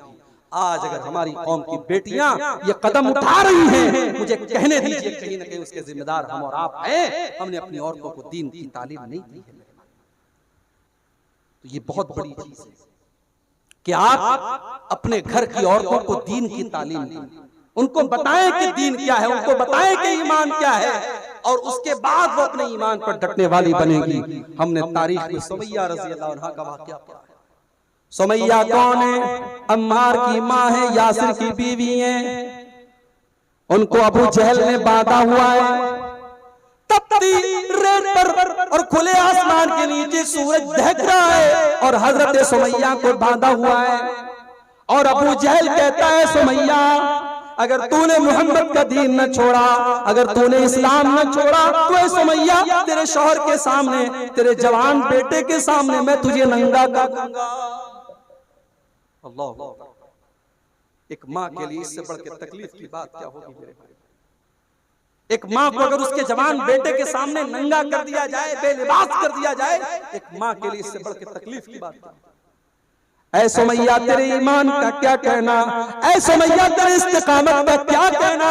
तूने अबू जहल की बात नहीं मानी, सुमैया को नंगा कर दिया गया, जवान बेटे के सामने उसकी माँ को नंगा कर दिया गया, और बड़ी बेदर्दी से सुमैया को शहीद कर दिया अबू जहल ने। ओ मेरी प्यारी माँ बहनों, सुमैया ने जान दे दी मगर ईमान नहीं दिया, सुमैया ने जान दे दी मगर तौहीद का दामन नहीं छोड़ा। ऐसे ही लोगों के बारे में अल्लाह कह रहा है, इन्नल्लज़ीना क़ालू रब्बुनल्लाहु सुम्मा इस्तक़ामू ततनज़्ज़लु अलैहिमुल मलाइका। ईमान के ऊपर जो लोग जम जाते हैं, उनके पास फरिश्ते आते हैं और फरिश्ते कहते हैं हम तुम्हारी मदद करेंगे। नहनु औलियाउकुम फिल हयातिद दुनिया व फिल आखिरह। ऐ अल्लाह के बंदो घबराओ नहीं, हम दुनिया में भी तुम्हारी मदद करेंगे और आखिरत में भी हम तुम्हारी मदद करेंगे। वलकुम फीहा मा तश्तही अनफुसुकुम वलकुम फीहा मा तदऊन। और जन्नत में तुमको वो सब मिलेगा जिसकी तुम तमन्ना करोगे, जिसकी तुम आरज़ू करोगे। तो कितनी चीजें हो गई? 6 चीजें। नंबर 7, सातवां ऐसा अमल कि अगर उसको हम करेंगे तो फरिश्ते उतरेंगे। बहुत ही सिंपल चीज बता रहा हूं। रमजान के अंदर एक रात है, उस रात का नाम है कद्र की रात। वो कौन सी रात है? वो रमजान के आखिरी अशरे की कोई एक रात है। उस रात में अगर आप इबादत करेंगे, फरिश्ते उस रात में उतरते हैं। इन्ना अंज़लनाहु फी लैलतिल क़द्र वमा अदराका मा लैलतुल क़द्र लैलतुल क़द्रि खैरुम मिन अल्फि शहर। मेरे बंदो, तुम्हें क्या पता कि लैलतुल क़द्र क्या है? लैलतुल क़द्र 1000 महीनों से अफजल है। कैलकुलेटर पे कैलकुलेट कर लो, 1000 में 12 से अगर आप भाग देंगे तकरीबन 84 आता है। एक रात इबादत करेंगे आप, 84 साल की इबादत का सवाब आपको मिलेगा। एक रात की इबादत 5 घंटे की, 6 घंटे की इबादत का सवाब 84 साल के बराबर आपको मिलेगा। और अल्लाह फरमाता है तनज़्ज़लुल मलाइकतु वर्रूहु फीहा बिइज़्नि रब्बिहिम मिन कुल्लि अम्र। उस रात में अल्लाह के फरिश्ते उतरते हैं, उस रात में जिब्रील अमीन उतरते हैं, जिब्रील उतरते हैं और अल्लाह के फरिश्ते उतरते हैं। तो मेरे भाइयों, उस रात में हम और आप इबादत करें। रमजान का आखिरी अशरा आता था, हदीस के अल्फाज हैं, अम्मा आयशा फरमाती हैं अल्लाह के प्यारे नबी सल्लल्लाहु अलैहि वसल्लम अपने घर वालों को भी जगाते थे और खुद भी जागते थे, और घर वालों को भी रात भर इबादत करवाते थे, खुद भी इबादत करते थे। तो शबे कद्र में हम और आप इबादत करेंगे तो अल्लाह के। अच्छा, शबे कद्र का नाम शबे कद्र क्यों पड़ा? कद्र का मतलब होता है कोई चीज तंग पड़ जाए, कोई चीज बहुत टाइट हो जाए, उसको अरबी में कद्र कहते हैं। उलमा ने लिखा है कि शबे कद्र का नाम शबे कद्र इसीलिए पड़ा, इतने फरिश्ते उतरते हैं कि आसमान तंग पड़ जाता है, आसमान छोटा पड़ जाता है, हर तरफ फरिश्ते ही फरिश्ते होते हैं, इसलिए उस रात का नाम लैलतुल कद्र पड़ गया। मेरे भाइयों, शबे कद्र में हम और आप इबादत करें, इंशाअल्लाह फरिश्ते उतरेंगे और फरिश्तों की दुआ हमें मिलेगी। कितनी चीजें होंगी? 7। नंबर 8, आठवां ऐसा अमल कि अगर उसको हम करेंगे तो फरिश्ते उतरेंगे और हमें दुआ देंगे। जुमा के दिन मस्जिद में पहले आना। ये भी हमारे देहात में मैं देखता हूं माहौल नहीं। 12:30 बजे जुमा का खुतबा हो रहा है। पाकुड़ में एक बार मैं जुमा पढ़ाने गया, 12:30 बजे जुमा का खुतबा था और मैं जब मस्जिद में जाने लगा, एक आदमी को देखा बनियाइन पहन करके लुंगी रख के जा रहा है। मैंने कहा कहाँ जा रहे हो? बोला नहाने जा रहा हूँ। जुमा का खुतबा स्टार्ट होने वाला है, अभी वो नहाने जा रहा है। इसका मतलब कि जुमा की आपकी नजर में कोई वैल्यू नहीं है, जुमा का कोई अहमियत उसकी नहीं है, उसका कोई महत्व नहीं है। याद रखो मेरे भाई, अल्लाह के नबी फरमाते हैं, बुखारी और मुस्लिम की रिवायत है, इज़ा काना यौमुल जुमाती वक़फ़तिल मलाइकतु अला बाबिल मस्जिद, जब जुमा का दिन आता है अल्लाह के फरिश्ते मस्जिद के दरवाजे पर खड़े हो जाते हैं और जो जितना पहले आता है उसका उतना ज्यादा सवाब लिखते हैं। जो सबसे पहले आता है उसको अल्लाह की राह में ऊंट की कुर्बानी का सवाब मिलता है। जो उसके बाद आता है उसको गाय की कुर्बानी का सवाब मिलता है। जो उसके बाद आता है उसको दुम्बा की कुर्बानी का सवाब मिलता है। जो उसके बाद आता है उसे अल्लाह की राह में मुर्गा की कुर्बानी का सवाब मिलता है। जो उसके बाद आता है उसे अल्लाह की राह में अंडा देने का सवाब मिलता है। लेकिन जब इमाम साहब आते हैं और खुतबा शुरू हो जाता है, अल्लाह के नबी फरमाते हैं तवऊ सुहुफहुम, फरिश्ते अपने रजिस्टर को बंद कर देते हैं। फरिश्ते अपने रजिस्टर को बंद कर देते हैं, फरिश्ते अपने रजिस्टर को लपेट देते हैं। वह समय जिक्रा, और फरिश्ते भी जुमा का खुतबा सुनने लगते हैं। कितने बदनसीब हैं वो लोग जो इमाम का खुतबा शुरू होने के बाद मस्जिद आते हैं। अल्लाह के फरिश्ते सवाब लिखने के लिए मस्जिद के गेट पर खड़े हुए हैं, सवाब लिख रहे हैं, और हम इतने बड़े बदनसीब हैं, हमें सवाब नहीं चाहिए, हम सवाब से अपने आप को महरूम कर रहे हैं। मेरे भाइयों, कोशिश करो जुमा के दिन पहले मस्जिद में आने की, सारे काम को पहले निपटा दो। आधा घंटा पहले, 1 घंटा पहले, जितना पहले हो सके आ जाओ। जो जितना पहले आएगा उसको उतना ज्यादा सवाब मिलेगा। तो जुमा के दिन पहले आने पर भी फरिश्तों की दुआएं मिलेगी और फरिश्तों का सवाब हमें और आपको मिलेगा। अब कितनी चीज हो गई? 8 हो गई। नंबर 9, नवीं चीज, अपने मुसलमान भाई की पीठ के पीछे उसके लिए दुआ करना। अपने मुसलमान भाई की गैर मौजूदगी में उसके लिए दुआ करना, इससे भी फरिश्ते की दुआ आपको मिलेगी। अल्लाह के प्यारे नबी सल्लल्लाहु अलैहि वसल्लम फरमाते, मा मिन अब्दिन मुस्लिमिन यदऊ li अखीही बिज़हरिल गईब, जब भी बंदा अपने मुसलमान भाई के पीठ के पीछे उसके लिए दुआ करता है, जब अपने मुसलमान भाई की पीठ के पीछे दुआ करता है, उसके बगल में एक फरिश्ते को अल्लाह ताला मुकर्रर कर देता है, और ये जो भी दुआ करता है फरिश्ता कहता है आमीन। मिसाल के तौर पर आपने अपने भाई के हक में दुआ की, आय अल्लाह तू मेरे भाई को सेहत दे दे, फरिश्ता कहता है आमीन व लका बिमिस्ल, और फरिश्ता कहता है तेरी भी सेहत अल्लाह अच्छी कर दे। आप दुआ करते, आय अल्लाह मेरे भाई के कारोबार में बरकत दे दे, फरिश्ता कहता है आमीन अल्लाह तेरे कारोबार में भी बरकत दे दे।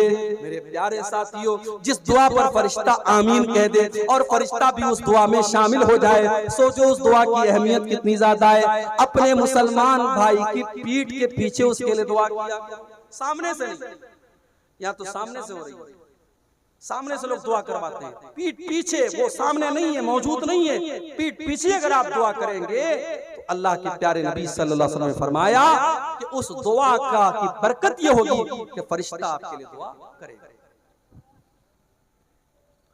तो कितनी चीजें हो गई? 9 चीजें। नंबर 10, अपने मुसलमान भाई से मुलाकात करने के लिए अगर कोई जाता है, अपने मुसलमान भाई से मुलाकात करने के लिए अगर कोई जाता है, कोई मतलब नहीं है, कोई मकसद नहीं है, सिर्फ अल्लाह ताला के लिए उसको राजी करने के लिए अगर कोई अपने मुसलमान भाई से मिलने के लिए जाता है। आज के दौर में कौन जाता है भाई? आज के दौर में तो कोई 2 मिनट किसी से बात भी करता है तो उसके पीछे भी कोई मतलब होता है। अल्लाह के प्यारे नबी सल्लल्लाहु अलैहि वसल्लम फरमाते, अन्ना रजुलन ज़ारा अखन लहू, एक मुसलमान अपने भाई से मिलने के लिए जा रहा था। अल्लाह ताला ने रास्ते में फरिश्ते को भेज दिया। फरिश्ते ने रोका, कहा भाई कहाँ जा रहे हो? कहा अपने फला भाई से मिलने, फला गांव में जा रहा हूँ। फरिश्ते ने पूछा कि हल्लक मिन निअमतिन तरुद्दुहा, क्या उसका कोई एहसान है जो तुम उतारने जा रहे हो? क्या उसका तुम्हारे ऊपर कोई एहसान है जो तुम उतारने जा रहे हो? क्या कोई काम है? क्या कोई मतलब है? कहा नहीं नहीं, कोई मतलब नहीं है, कोई काम नहीं है। मैं तो सिर्फ अल्लाह ताला की रजा के लिए, उसको राजी करने के लिए जा रहा हूँ। मैं इसलिए जा रहा हूँ क्योंकि मैं अल्लाह ताला के लिए मोहब्बत करता हूँ अपने भाई से। मेरे प्यारे साथियों, मैं बनारस का रहने वाला, मैं यूपी का रहने वाला, आप बिहार के सीमांचल के रहने वाले, हमारे और आपके बीच में 500 किलोमीटर की दूरी है, लेकिन आप मुझसे मोहब्बत करते हैं। रात के 2:30 बजे 3 बजे आप बैठ करके मेरी तकरीर सुन रहे हैं, इसलिए क्योंकि मैं आपके सामने कुरान पढ़ रहा हूँ, नबी की हदीसों को पढ़ रहा हूँ। अगर आप वाकई में आप इसलिए मोहब्बत करते हैं क्योंकि अल्लाह के दीन की बात हो रही है, अल्लाह की बात हो रही है, अगर ये मोहब्बत वाकई में अल्लाह के लिए हो रही है, इस मोहब्बत पर भी आपको सवाब मिलेगा। अल्लाह के प्यारे नबी फरमाते हैं, फरिश्ते से वो इंसान कहता है मैं अपने भाई से मोहब्बत करता हूँ अल्लाह के लिए। कोई पैसे का मामला नहीं है, कोई बिजनेस का मामला नहीं है, कोई एहसान का मामला नहीं है, सिर्फ अल्लाह ताला के लिए मोहब्बत करता हूँ। फरिश्ता कहता है ऐ मुसलमान, मैं अल्लाह ताला की तरफ से फरिश्ता हूँ और मैं तुझको ये बताने आया हूँ कि जब तू अल्लाह ताला के लिए उससे मोहब्बत कर रहा है तो अल्लाह ताला भी तुझसे मोहब्बत करता है। अल्लाह भी तुझसे मोहब्बत करता है। जब आप किसी से अल्लाह के लिए मोहब्बत करेंगे, अल्लाह भी आपसे सच्ची मोहब्बत करेगा, और जिससे अल्लाह सच्ची मोहब्बत करेगा उसकी खुशनसीबी का क्या कहना, उसकी खुशकिस्मती का क्या कहना। तो मेरे भाइयों, ये 10वीं चीज अगर इस पर हम अमल करेंगे, इंशाअल्लाह अल्लाह के फरिश्ते उतरेंगे और हमारे लिए जो है वो हमें खुशखबरी सुनाएंगे और हमारी अल्लाह ताला की हमारी बख्शिश की दुआ करेंगे। और आगे बढ़िए, एक और काम है जो काम आज के जलसे में आपने बहुत किया है, अल्लाह की राह में खर्च करना। अल्लाह की राह में खर्च करना ये भी बहुत बड़ा काम है, और अल्लाह की राह में खर्च करने वाले के लिए भी फरिश्ते दुआ करते हैं। अल्लाह के प्यारे नबी सल्लल्लाहु अलैहि वसल्लम फरमाते हैं कि जब बंदा सुबह करता है तो 2 फरिश्ते दुआ करते हैं। एक फरिश्ता कहता है अल्लाहुम्मा आति मुनफिकन खलफा, ऐ अल्लाह जो तेरी राह में खर्च करता है, जो तेरी राह में दान देता है, जो तेरी राह में चंदा देता है, जो तेरी राह में मदद करता है, ऐ अल्लाह तू उसके माल में बरकत अता फरमा, तू उसको और माल अता फरमा। और दूसरा फरिश्ता कहता है अल्लाहुम्मा आति मुमसिकन तलफा, ऐ अल्लाह जो तेरी राह में नहीं देता है, ऐ अल्लाह तो उसके माल को बर्बाद कर दे, ऐ अल्लाह उसके माल में तू बरकत मत दे। मेरे प्यारे साथियों, अगर अल्लाह ने आपको दौलत से नवाजा है, अगर माल से नवाजा है, अल्लाह की राह में खर्च किया करो। यहाँ कब्रिस्तान का जलसा हुआ है, कब्रिस्तान के लिए चंदे के लिए जलसा हुआ है, आप ही के आखिरी ठिकाने के लिए चंदा हो रहा है, यहाँ पर भी आप खर्च कीजिए। जहाँ पर भी पैसा देने से अल्लाह राजी होता है वहाँ पर आप माल खर्च कीजिए। माल अल्लाह की राह में खर्च करने से भी फरिश्ता आपके लिए दुआ करेगा। एक और काम है, तहज्जुद की नमाज पढ़ने से भी फरिश्ते उतरते हैं जमीन पर। तहज्जुद की नमाज पढ़ने वाले के लिए भी फरिश्ते उतरा करते हैं। अल्लाह के प्यारे नबी फरमाते हैं रात के आखिरी हिस्से में नमाज पढ़ा करो, जब सारी दुनिया बिस्तर पे सो रही है, रात का आखिरी टाइम है, फजर की नमाज का 1 घंटा बाकी है, रात का आखिरी पहर है, वो बड़ा कबूलियत का टाइम है, वो बड़ा ही बरकत वाला टाइम है। अल्लाह के प्यारे नबी फरमाते हैं फ़इन्ना आखिरल लैल मशहूदा, वो टाइम ऐसा है कि फरिश्ते उतरते हैं, वो टाइम ऐसा है फरिश्ते उतर करके तुमको दुआएं देते हैं। उस वक्त उठ करके तुम तहज्जुद की नमाज पढ़ा। तहज्जुद कौन पढ़ता है? यहाँ तो 5 टाइम की नमाज के लाले पड़े हैं। क्रिकेट मैच चल रहा है, नौजवान उसी में पड़ा हुआ है, नौजवान क्रिकेट मैच में लगा है, नमाज पर नमाजें निकल रही हैं और ये बेचारा बैठ करके मैच देख रहा है। मेरे नौजवान साथियों, 5 टाइम की नमाज तो पढ़ना ही है। रात के आखिरी हिस्से में उठ करके जब दुनिया वाले बिस्तर पे सोए पड़े हो, उस वक्त उठ करके कोई अल्लाह की बारगाह में जब तहज्जुद की नमाज पढ़ता है, ये नमाज अल्लाह को बहुत प्यारी है, ये नमाज अल्लाह को बहुत पसंद है। आप जुमा के दिन जब मस्जिद में जाते हैं और फजर की नमाज पढ़ते हैं, तो फजर की नमाज में पहली रकात में इमाम साहब अल्लाह के रसूल की सुन्नत के मुताबिक पहली रकात में सूरह सजदा पढ़ते हैं। सूरह सजदा की आयत भी आप सुनते होंगे, ततजाफा जुनूबुहुम अनिल मसा इबादी यदऊन रब्बहुम खौफन व तमा व मिम्मा रज़क़नाहुम युनफिकून। अल्लाह के वो बंदे जब रात में लोग अपने बिस्तरों पर सोए रहते हैं, वो बिस्तरों से अलग खड़े होकर के अल्लाह की बारगाह में सजदा करते रहते हैं, अल्लाह से दुआएं करते रहते हैं, अल्लाह से मांगते रहते हैं। अल्लाह फरमाता है फला तालमु नफ्सुम मा उख्फिया लहुम मिन कुर्रति आयुन जज़ाअन बिमा कानू यामलून। मेरे वो तहज्जुद पढ़ने वाले, मेरे वो क़ियामुल लैल करने वाले बंदे जो दुनिया से छुप करके मेरी इबादत कर रहे हैं, मैंने जन्नत में उनके लिए क्या क्या छुपा के रखा है किसी को नहीं पता। जन्नत कैसी है कोई नहीं जानता। अल्लाह ने अपने तहज्जुद पढ़ने वाले बंदों के लिए जन्नत में बहुत सारी नेमतों को छुपा करके रखा है। मेरे प्यारे साथियों, तहज्जुद पढ़ा करो। अल्लाह के प्यारे नबी फरमाते हैं तहज्जुद के टाइम भी फरिश्ते उतरते हैं। और आगे बढ़िए, एक और काम करने से भी फरिश्ते उतरते हैं, तौबा करना, अल्लाह ताला से माफी मांगना, अल्लाह ताला से अपने गुनाहों पर रोना, तौबा करना। बड़ा मशहूर वाकया है, बनी इस्राइल में एक आदमी था जो 99 लोगों का कातिल था। उसके दिल में तौबा का ख्याल आया। वो अपने दौर के एक बहुत बड़े नेक आदमी के पास गया, एक बहुत बड़े राहिब के पास गया जो बहुत नेक था, बहुत इबादत गुजार था, मगर आलिम नहीं था। आलिम नहीं था, आबिद था, आलिम नहीं था। वो 99 लोगों का कातिल उसके पास गया और कहा कि भाई मैंने 99 लोगों का मर्डर किया है, मैं तौबा करना चाहता हूँ, मैं अल्लाह से माफी मांगना चाहता हूँ, हल्ली मिन तौबा, क्या मैं तौबा कर सकता हूँ? उसने कहा नहीं नहीं, इतने बड़े जालिम 99 लोगों का खून तुमने बहाया, नहीं नहीं, तुम्हारी तौबा कबूल नहीं हो सकती। ये फतवा सही था कि गलत था? बोलो भाई, गलत छीलो कि सही छीलो? गलत छीलो। इसलिए क्योंकि वो आलिम नहीं था, फतवा दे रहा था लेकिन आलिम नहीं था। आज भी बड़े बड़े मुफ्ती आपको इंटरनेट पर मिल जाएंगे। Ask me brother, ask me brother, पूछो मुझसे, पूछो। अबे तेरे पास है क्या कि तुझसे पूछे? पैंट कोट पहन लिया, स्टेज पर आ गए, टोपी लगा ली तो तुम मुफ्ती बन गए? मुफ्ती एक बड़ी जिम्मेदारी का काम है मेरे भाई। बड़े बड़े उलमा हमारे झारखंड के बहुत बड़े आलिम थे, अल्लाह गरीब रहमत करे, अल्लाह मगफरत करे, इंतकाल हो गया। अल्लामा अब्दुल अजीज हक्कानी रहमतुल्लाह अलैह बहुत बड़े आलिम थे, मुफ्ती थे, वो वाकई में मुफ्ती थे। पूरी जिंदगी उन्होंने पढ़ने पढ़ाने में गुजारी। या तो 4 किताबें आदमी पढ़ता है और माइक हाथ में ले लेता है और कहता है पूछो भाई मैं जवाब दूंगा। मुफ्ती बनना बच्चों का खेल नहीं है मेरे भाई, फतवा देना बच्चों का खेल नहीं है। इसलिए मैं कहता हूँ आलिम का काम जाहिल को मत दो मेरे भाई, जो काम आलिम का है वो आलिम से। उस 99 लोगों के कातिल ने गलत आदमी से फतवा पूछा। वो आलिम नहीं था, राहिब था, बहुत बड़ा इबादत गुजार था, मगर आलिम नहीं था। कहा तेरी तौबा नहीं कबूल होगी। उसने कहा जब मेरी तौबा कबूल नहीं होगी तो चलो 99 लोगों का कत्ल किया, एक और कत्ल कर देता हूं। उसने सेंचुरी पूरी की, 100 लोगों को कत्ल कर दिया, उसको भी मार डाला। फिर उसका दिमाग खराब हो गया, उसको भी मार डाला। फिर कुछ दिनों के बाद फिर उसके दिल में दिल नरम पड़ गया। देखो 100 लोगों के कातिल के दिल में भी तौबा का ख्याल आ रहा है।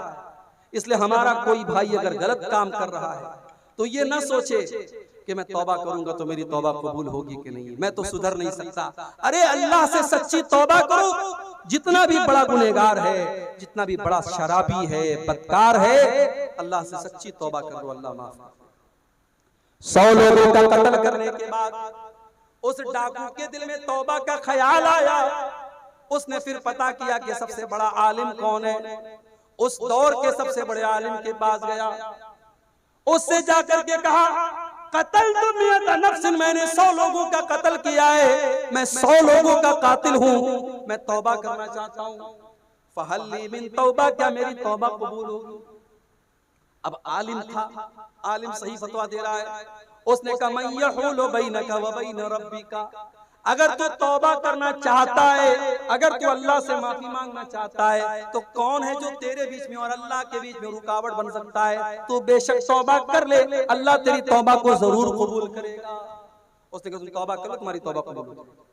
उसने कहा मुझे तौबा करने के लिए क्या करना पड़ेगा? कहा ये गांव छोड़ना पड़ेगा, ये बस्ती छोड़नी पड़ेगी, ये बुरे लोगों की बस्ती है, ये चोरों की बस्ती है, ये डाकुओं की बस्ती है। पता ये चला जहां बुराई बहुत ज्यादा होने लगती है वहां पे इंसान का तौबा करना भी खतरे से खाली नहीं होता। जहां बेनमाजी ज्यादा होंगे वहां इंसान को एहसास ही नहीं होगा मैं गुनाह कर रहा हूं। जहां नमाजी ज्यादा होंगे वहां अगर 2-4 लोग बेनमाजी रहेंगे उनको शर्म लगेगी, यार पूरा गांव नमाज पढ़ रहा है मैं नहीं पढ़ रहा हूं। जहां शराबी ज्यादा रहेंगे वहां शराब पीने वाले को कोई खास बुरा नहीं लगेगा, लेकिन जहां सब लोग शराब से दूर है वहां कोई शराब पिएगा, नशे की हालत में होगा तो लोगों को बुरा लगेगा। तो उस आलिम ने कहा तुम तौबा करना चाहते हो तो ये गांव छोड़ दो और फला बस्ती में चले जाओ, फला गांव में चले जाओ, वहां अल्लाह के नेक बंदे रहते हैं। इससे पता चला इंसान के ऊपर सोहबत का असर पड़ता है। इसीलिए मेरे नौजवान साथियों, अच्छे लोगों के साथ रहा करो, सोहबत का असर पड़ता है। अल्लाह के प्यारे नबी ने हदीस में कहा कि अच्छी और बुरी सोहबत की मिसाल ऐसी है जैसे इत्र बेचने वाला होता है और लोहार में भट्टी में काम करने वाला लोहार होता है। इत्र बेचने वाला, परफ्यूम बेचने वाला, उसके पास आप बैठेंगे तो या तो आप इत्र खरीदेंगे, परफ्यूम खरीदेंगे, या आपके कपड़े से खुशबू आएगी, और भट्टी में आप जाकर के बैठेंगे तो चिंगारी उठेगी, आपका कपड़ा जलेगा या कम से कम बदबू आपको महसूस होगी। तो अच्छे लोगों के साथ रहा करो। अब वो 100 लोगों का कातिल बुरे लोगों की बस्ती छोड़ के नेक लोगों की बस्ती में जाने। अभी आधे रास्ते में पहुंचा था, उसके इंतकाल का टाइम आ गया। उसकी रूह को कब्ज करने के लिए अजाब के फरिश्ते भी जमीन पर आ गए, रहमत के फरिश्ते भी जमीन पर आ गए। अजाब के फरिश्तों का कहना था ये 100 लोगों का कातिल है, इसलिए इसकी रूह को कब्ज करने का अधिकार हमको है। रहमत के फरिश्तों ने कहा ये तौबा करने के इरादे से जा रहा था, इसकी रूह को हम लेकर के जाएंगे। दोनों में इख्तिलाफ होने लगा। अल्लाह ने एक तीसरे फरिश्ते को भेजा। तीसरा फरिश्ता इंसान की शक्ल में आया। इन दोनों को झगड़ते देखा, कहा क्या बात है भाई? कहा मैं अजाब का फरिश्ता हूँ, ये रहमत का फरिश्ता है, और ये इंसान जो मरा है ये 100 लोगों का कातिल है, और ये मसला हमारे साथ है। तीसरे फरिश्ते ने कहा एक काम करो, तुम लोग तो फरिश्ते हो, तुम्हारे लिए कोई मुश्किल काम नहीं, तुम रास्ते को नाप लो, रास्ते का मेजरमेंट कर लो। अगर ये अजाब, अगर ये बुरे लोगों की बस्ती से ज्यादा करीब है तो अजाब का फरिश्ता लेके जाएगा, और अगर नेक लोगों की बस्ती से ज्यादा करीब है तो रहमत का फरिश्ता लेकर जाएगा। अल्लाह के रसूल सल्लल्लाहु अलैहि वसल्लम फरमाते, बुखारी के अल्फाज है, फरिश्तों ने रास्ते को नापा तो वो इंसान सिर्फ एक बालिश, ये जो हमारे पंजे का नाप है, इसको आपके क्या बोलते हैं? बित्ता, बित्ता, हमारे में बित्ता ही बोलते हैं। एक बित्ता वो करीब था, कहां? नेक लोगों की बस्ती। एक बित्ता, सिर्फ एक बित्ता करीब था, यानी अगर एक बित्ता पहले वो मरा होता तो वो अजाब का फरिश्ता लेके जाता। वो एक बित्ता करीब था नेक लोगों की बस्ती के, रहमत का फरिश्ता उसको लेकर के गया। इस हदीस से ये मसला भी पता चला कि अगर इंसान सच्ची तौबा करेगा तो रहमत का फरिश्ता उसको लेकर के जाएगा। दुआ करो अल्लाह हम सबको जिंदगी में सच्ची तौबा करने की तौफीक अता फरमाए। मेरे भाइयों, मौत का कोई ठिकाना नहीं है। पिछले 2 महीनों में बनारस में मेरे अपने जानने वालों में 10 लोग कैंसर के मरीज पाए गए।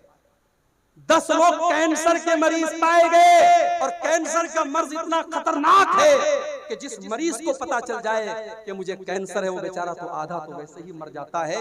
इलाज और ट्रीटमेंट तो बड़ी बात की बात है। 10 लोगों को मैंने देखा है और 10 में से 3 लोगों का इंतकाल हो चुका है। कोई गारंटी नहीं है कब किसको क्या हो जाए। मेरे भाइयों, जिंदगी के जितने लम्हे हमें मिले हैं, अल्लाह से सच्ची तौबा कर लो मेरे भाइयों। आखिरी चीज बयान कर रहा हूं, 15वीं चीज जिस पर फरिश्ते अल्लाह के उतरते हैं। अगर कोई इंसान इल्म तलब करने के लिए निकलता है, इल्म दीन हासिल करने के लिए निकलता है, उसके लिए भी फरिश्ते उतरते हैं। अल्लाह के प्यारे नबी फरमाते हैं, मन सलक तरीक़न यल्तमिसु फीहि इल्मन सहलल्लाहु लहु बिही तरीक़न इलल जन्नह। जो इंसान इल्म दीन हासिल करने के लिए जाता है वो जन्नत के रास्ते पे निकलता है। व इन्नल मलाइकता, और फरिश्ते, अल्लाह के नबी फरमाते हैं फरिश्ते अपने परों को बिछा लेते हैं तालिबे इल्म के लिए। फरिश्तों को पसंद आता है कि बेचारा ये इल्म दीन सीखने जा रहा है। व इन्नल आलिमा ला यस्तगफिरु लहु मन फिस समावाति वल अर्ज़, और आलिम के लिए आसमान और जमीन की सारी मखलूकात उसकी मग़फ़िरत की दुआ करती हैं। यहाँ तक कि पानी के अंदर जो मछलियां होती हैं वो भी आलिम के लिए दुआ करती है, अल्लाह ये तेरे दीन का आलिम है, ये कुरान और सुन्नत का जानकार है, अल्लाह इसको माफ कर दे। मछलियां भी उसके लिए दुआ करती हैं। और उलमा नबियों के वारिस हैं। नबी अपने बाद माल छोड़ के नहीं जाते, पैसा छोड़ के नहीं जाते। नबियों की वरासत इल्म होती है और ये इल्म की वरासत उलमा को मिली है। इसलिए मेरे भाई उलमा की कद्र करो, तलबा की कद्र करो, और जो सही मानों में आलिम है फरिश्ते उससे खुश होते हैं और फरिश्ते उसको दुआ देते हैं।